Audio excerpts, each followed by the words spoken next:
Hello' everyone, মাৰ্টিনাছ ব্লগৰ অন্য এটা নতুন মিনি ব্লগলৈ আপোনালোক সকলোকে স্বাগতম জনাইছোঁ। আহকচোন মই মোৰ দুপৰীয়াৰ সাজটো কেনেকৈ আৰম্ভ কৰিলোঁ। প্ৰথমতে মই মাছখিনি ধুই ল'লোঁ আৰু ঔটেঙা ধুই লৈ সৰু সৰুকৈ পিচ কৰিছোঁ আৰু অলপ ভোলো কাটি লৈছোঁ। আজি মই ভোল আৰু ঔটেঙাৰে মাছৰ জুতি ল'ম। পোনপ্ৰথমে মই ঔটেঙাখিনি ধুই লৈ পেলাই কুকাৰত প্ৰথমতে অলপ হুইচেল মৰাই ল'ম। সেইবাবে নিমখ অলপ দি লৈছোঁ আৰু তাতে অলপ পানী দি দুটামান হুইচেল মৰালেই হৈ যাব, পূৰা সিজি যাব। আৰু এইফালে মোৰ ভাতে হুইচেল মাৰিলেই, সেইবাবে মই ঔটেঙাখিনি উঠাই দিলোঁ, ভাতটো নমাই ল'লোঁ। নমাই পেলাই এইফালে ঔটেঙা উঠাই দিছোঁ আৰু আনফালে মই ৰেডি কৰিম এতিয়া মাছৰ বাবে। মাছখিনি প্ৰথমতে ভুনি ল'ম যিহেতু, সেইবাবে কেৰাহীত অলপ তেল গৰমাই ল'লোঁ। কেৰাহীত অকণমান তেল দিছোঁ, বেছি তেল দিলে ইমান ভাল নালাগিব। অলপ তেলতে বোলো মাছখিনি ভুনি লওঁ। মছলা দিলোঁ, তাৰপিছতে মাছ কিপিচ অলপ ভুনি লওঁ বুলি ভাবিলোঁ। পোনপ্ৰথমে অলপকৈ ভুনিছোঁ, বেছিকৈ ভুনা নাই, কাৰণ যিহেতু আকৌ ভোল চোল দিয়াৰ পাছতে ঔটেঙা দিয়াৰ পিছত আকৌ মাছ কিপিচ অলপ টাইম উতলিবলৈ দিম। সেইকাৰণে পোনপ্ৰথমে এপিচ এপিচকৈ অলপ ভুনি লৈছোঁ।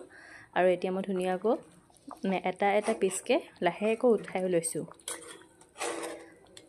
এয়া দেখিছে নহয়, মই সৰু চামুচেৰে লাহে লাহে উঠাইছোঁ, ডাঙৰ চামুচ দি মই উঠাবলৈ অসুবিধা পাওঁ।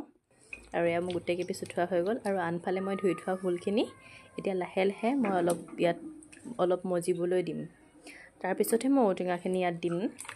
আগে মই ভোলখিনি ভালকৈ ধুই লৈ ইয়াতে অলপ ধুনীয়াকৈ কোমল হ'বলৈ দি লৈছোঁ।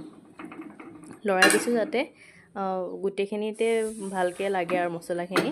আৰু এইফালে দেখিছে নহয়, ঔটেঙা কি এটা ধুনীয়া সুগন্ধ ওলাই আছে। আৰু পইণ্টত টেঙাটো মই একচুৱেলি অলপ কমকৈ দিব লাগিছিলে, আধা ফাল দিওঁতে বহুত টেঙা হৈ যাব বুলি মই গম পোৱা নাছিলোঁ। পিছত দেখিছোঁ যে এইটো ইমান পইণ্টত। আৰু এইফালে ভোলখিনি লাহে বহুতখিনি ধুনীয়াকৈ হৈ গৈছে আৰু মজি হৈ গৈছে। আৰু এইফালে মই ঔটেঙা ঢালিয়ে দিলোঁ। ঔটেঙা আৰু ভোলখিনি অলপ সময় উতলাই ল'লোঁ। উতলাই পেলাই লাষ্টতে মই মাছ দি দিছোঁ। আৰু এটা কি ধুনীয়া সুগন্ধ ওলাইছে আৰু ইমান ধুনীয়াকৈ উতলি আছে, দেখিছে নহয় আপোনালোকে। ভিডিঅ'টো কেনেকুৱা পালে প্লিজ জনাব। আৰু আজিলৈ মোৰ ইমানতে মই ভিডিঅ'টো শেষ কৰিছোঁ।